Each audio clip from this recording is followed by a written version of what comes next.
A man spent his entire life chasing one dream. Not freedom, not glory, just a chance to play football in England, the same country that had branded his father a traitor and made his own life harder because of it. He was 20 days away from making that dream real. Then a village he had no reason to care about got in the way. And everything he was running toward turned into everything he was willing to die for. The story began in 1947, when India gained independence. Most of the country celebrated. But not everyone was free yet. When the British left, Hyderabad had not merged with India. Its ruler, the Nizam, wanted to keep Hyderabad as an independent state, the same way Pakistan had been carved out of the subcontinent. Anyone who publicly disagreed with this decision was dealt with through the Nizam's private military force, known as the Razakars, commanded by a man named Qasim Razvi. Qasim was not interested in negotiation. He was interested in control.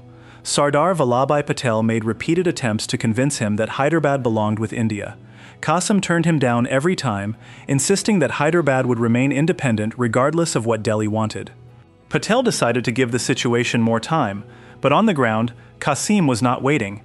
He was systematically eliminating anyone who posed a threat to his authority, one by one, village by village. In one of those villages, a man named Bhikshu stood before his neighbors and said plainly what most people were afraid to say. He told them that while the rest of India was celebrating, the people of Hyderabad were still living as slaves. He declared openly that Hyderabad should join the Indian Union. His words reached Qasim's men before the day was over. Bhikshupati was arrested. In front of him, his wife was assaulted and his daughter was killed. He was kept alive deliberately, because a dead man stops being a warning once the body is buried. Patwari, a local enforcer loyal to Qasim, oversaw everything without expression. While most villages bent under this kind of pressure, one did not. The village of Bairanpalli was different from its neighbors in a way that was difficult to explain and impossible to ignore. Its people were not afraid of Qasim's name. They believed in resistance. Led by a man named Raji Reddy and organized in part by a man named Soundarya, Bairanpalli operated according to a simple principle. Anyone seeking shelter would be welcomed. Anyone who came in fear would be protected. When news of Bhikshupati's capture reached the village, some of Bairanpalli's people attacked Patwari's base to free him. They failed because they did not know exactly where he was being held. But the attempt alone told Qasim something he did not like to hear. There was at least one village in Hyderabad that was not going to stay quiet. As word spread, people from surrounding villages began arriving in Bairanpalli with nothing but the clothes on their backs, knowing that staying anywhere else was no longer safe. The village had become the last place in the region where resistance was still alive. And then Michael Williams arrived. Michael was a young football player from Hyderabad with one goal that had defined his entire life: England, specifically playing professional football there. His father, George Williams, had served in the British Army before joining Subhas Chandra Bose's movement against British rule. For that choice, George had been labeled a traitor. He died for a cause the British never forgave him for. Michael had been living under that shadow his entire life, surviving through his uncle Joseph, who ran an illegal weapons supply business on the margins of the city. In a match that determined whether Michael's dream would get a chance, his team played against a side backed by Qasim's army. The opposing team's most dangerous player was Babu Deshmukh, a man who treated every match like a fight and had no particular interest in whether his methods were legal. Babu was physical, aggressive, and accustomed to winning through intimidation. Michael outplayed him entirely and led his team to victory. English coaches who were present at the match offered him a place in a team back in England. Michael accepted immediately. Then the background check came back. His father's name was in the records.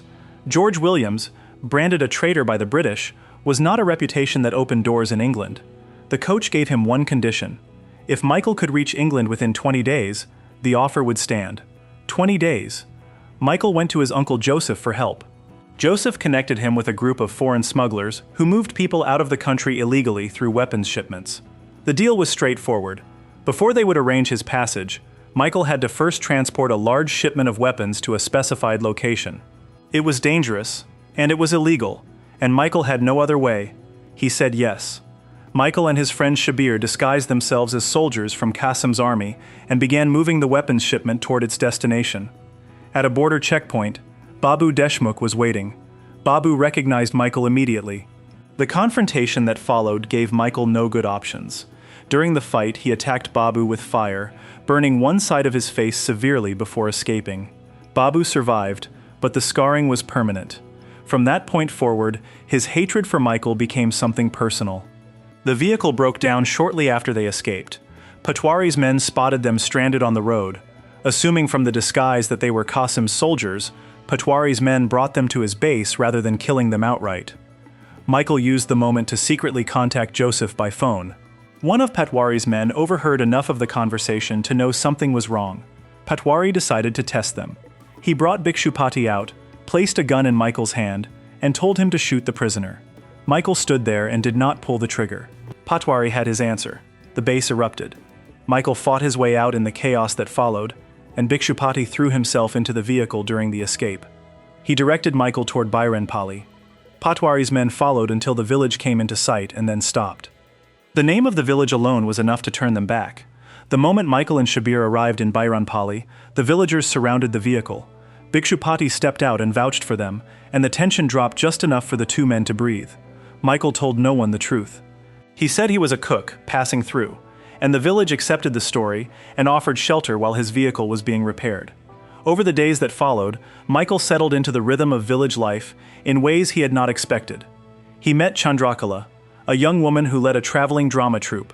Their first meeting was not friendly, but something between them shifted gradually as the days passed. He gave a football to an orphaned boy in the village. He helped with drama rehearsals. He ate with people who had nothing and asked for nothing in return. Chandrakala's father, who had been suspicious of him from the beginning, began to accept his presence. For the first time in a life spent moving between his father's legacy and his uncle's criminal connections, Michael felt something that resembled belonging. Then he found out what was being planned. Several of the villagers intended to use his vehicle to raid a nearby police station and take weapons by force.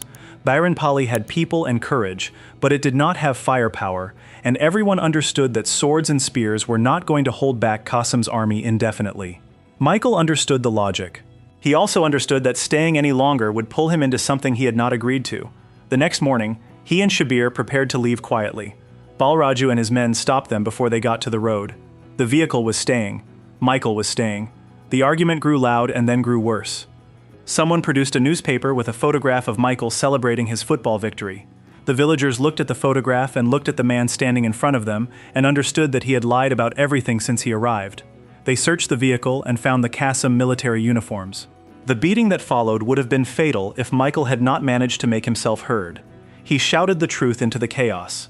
He admitted the weapons, admitted the disguise, admitted that he was trying to reach England, and that Bairanpalli had never been part of any plan.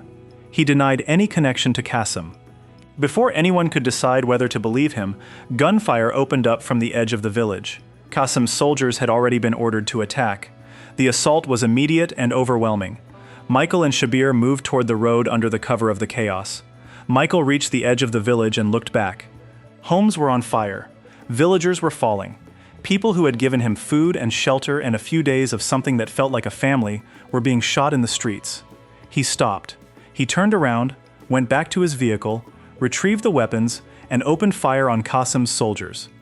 The attackers had not been told to expect firearms inside the village. The surprise was complete. Many of them were killed in the initial counterattack, and the rest retreated. The battle was over faster than it had started. The village looked at Michael differently after that. The vehicle had been badly damaged in the battle. Michael was not going anywhere soon. He used the days that followed to do something he had been avoiding since he arrived. He told Chandrakala the truth, his real name, his father's story, the football match, the English coaches, the weapons deal, all of it. She listened without interrupting. She was hurt by the deception, and she did not pretend otherwise. But she had also watched him turn back and run into a battle he had no obligation to fight, and that was not something she could set aside. Neither of them said what they felt. Neither needed to. At a village meeting, the situation with the weapons was debated openly. Raji Reddy had been injured in the attack. Soundarya pointed out that the weapons Michael had brought were now the most important thing standing between Bairanpalli and the next assault. Michael explained his position honestly. Without the weapons, his arrangement with the smugglers was worthless, and his chance of reaching England was gone. In the end, Raji Reddy made the decision. The weapons would stay with the village. Michael would be given safe passage out. Michael agreed to the terms. Qasim Razvi, meanwhile, was not interested in letting the matter rest. A small village had inflicted significant losses on his forces, and the incident had to be erased before other villages drew the wrong conclusions. He ordered his commanders Hashim and Babu Deshmukh to return to Bairanpali and leave nothing standing. The village began preparing with what it had. Traps were laid across the approaches, homemade explosives were assembled, the village mechanic built a makeshift cannon that nobody was entirely certain would work. Lakshmi's wedding was already arranged and could not be postponed, and so the celebration proceeded in the shadow of what everyone knew was coming. Michael watched all of it and made his choice. He gathered his belongings and told the village what he believed honestly. The fight they were preparing for was one they could not win. Qasim had numbers and weapons and no reason to stop.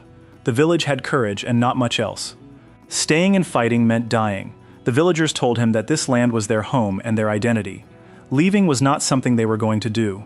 A messenger arrived from Qasim shortly afterward with a final ultimatum: accept his rule or face the consequences. The villagers turned the messenger away. When the messenger returned to Babu Deshmukh and reported what had happened, Babu killed him on the spot. He believed that fear worked better when the alternatives were removed. Qasim gave his final order: destroy them all. Michael packed his things. Before he left, Chandrakala came to find him. They stood together in the way that two people stand when they both know it is the last time and neither of them has the words for what that means. She told him that the village would stay with him no matter how far he went. He said goodbye and walked away. On the road out, he came across Lakshmi's wedding procession moving along the same route. In the middle of the procession, the orphaned boy he had given a football to was carrying the ball with both hands, the way children carry things that matter to them. Then Babu Deshmukh appeared. The football was what gave Michael away. Babu recognized it and started asking questions and found his answers quickly. He took Michael and everyone around him. He beat Michael until Michael could barely stand, and blood was running from his legs onto the ground. Then Babu offered him a challenge: score a goal in 20 seconds and the hostages would live. Fail, and he would kill them one by one. Michael accepted. The soldiers around him hit and kicked him as he moved. He could not stand without pain, and he could not move without bleeding. He pushed forward anyway, and at the limit of what his body could still do, he drove the ball into the net inside the 20-second mark. The ball struck a floodlight on its way through. The light fell and set the tent beside it on fire. In the confusion and chaos, the hostages scattered and escaped. Michael mounted a horse, found the boy with the football, and got him safely to Balraju. He had kept his promise to every person in that procession. But ahead of him, the final battle at Bairanpali was already beginning. Qasim's army hit the village with everything. The villagers fought back with the traps they had laid, the bombs they had built, and the cannon the mechanic had constructed, with no certainty it would survive a single firing. They were outnumbered in a way that math could not adequately describe, and they fought anyway, because the only other option was to stop being who they were. Michael watched from the road as the smoke rose over the village. His father's voice came back to him then, the one lesson George Williams had never stopped teaching: that real victory had nothing to do with winning or losing. It was about choosing to stand against injustice when standing was the harder thing to do. Michael turned back. He rode into the battle wounded and outnumbered, and past the point where a reasonable person would have drawn a line. He fought through Hashim's men. He killed Babu Deshmukh, the man who had carried a personal grudge against him since a burning checkpoint months before. He kept fighting after he was shot. Then he stopped fighting. Michael died on the ground where Bairanpali had chosen to make its stand. At that exact moment, the plane that would have taken him to England passed overhead on its scheduled route, a small white shape disappearing across a sky he never got to follow. His lifelong dream passed over him and kept going. What came after was what he had bought with his life. Sardar Patel sent the Indian army into Hyderabad. Qasim Razvi was arrested. The Razakars were dismantled. Hyderabad was absorbed into the Indian Union, and the long nightmare the Nizam and Qasim had imposed on its people came to an end. In the quiet that followed, Chandrakala took her drama troupe on the road and performed the story of Bairanpali and the man who had come there by accident and stayed on purpose. She carried it from village to village, making sure that people who had never heard the name Michael Williams understood what he had chosen and what it had cost him. He had come to Hyderabad chasing a dream that belonged only to himself. He left it as the champion of people who never knew his real name until it was almost too late. And that was how a man who wanted nothing more than to play football in England became the last thing he had ever planned to be, and the only thing, in the end, that mattered.